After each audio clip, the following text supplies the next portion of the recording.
and today I am here with my co-star Anthony. On today's segment, we will be discussing mass incarceration. Mass incarceration is a term often thrown around in politics, but what does it really mean? Mass incarceration refers to extremely high imprisonment rates or a very dense prison population. Today, the United States holds the top spot. The U.S. imprisons more of its citizens than any other nation.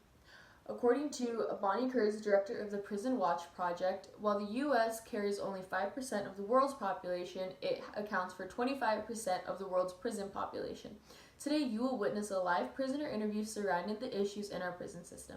Now back to you. My name is Anthony, and today I will be investigating the effects of mass incarceration as well as life in the prison system, focusing mainly on women's prisons, which statistically are the second group that is incarcerated at alarming rates.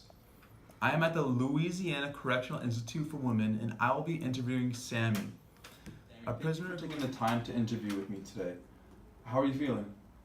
Thank you for giving me this opportunity to talk about this important issue. I've had better days. Right into this. You're serving a 20-year sentence for being caught with marijuana. Give me some backstory to what happened. So I didn't really live in the best neighborhood growing up.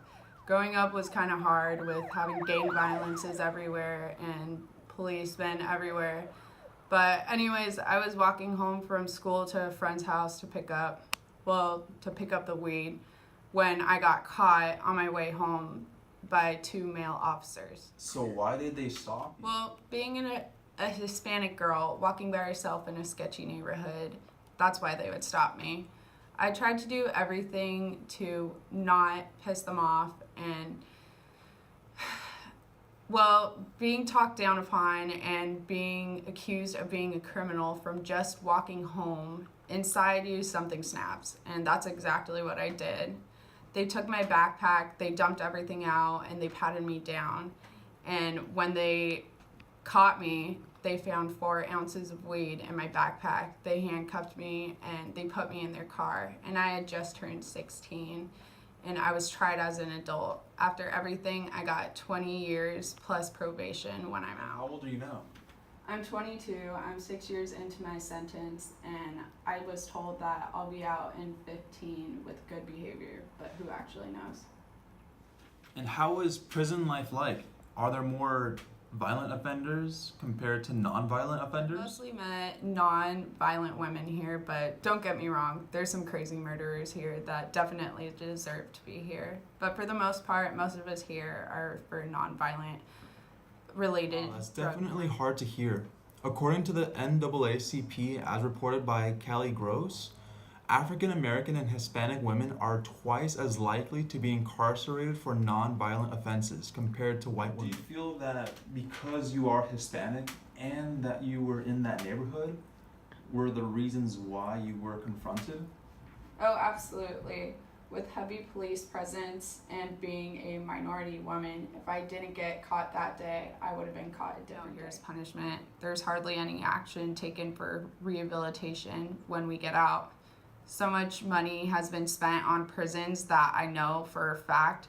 So my question is, why hasn't there been more done on the inside to help us out? You're actually correct. At least $80 billion spent on corrections alone in 2012. Prison spending triples the amount of government spending on public education. $80 billion needs to change. There's this war on drugs and all those poor people communities like mine. Of course, the Hispanics and Blacks are the ones who are mostly in jail. They're being targeted by the police and their use of drugs to get them in. The American people, most importantly, our own people, need to initiate change. Vote for the right for members of the government that will work on the policy changes, and write to your senators and Congress. Peaceful protests to get the message out there. Well, hopefully we can bring forth change for everyone's sake. Thank you for speaking with me today, Sammy. I hope this brings awareness. Thank you for the opportunity.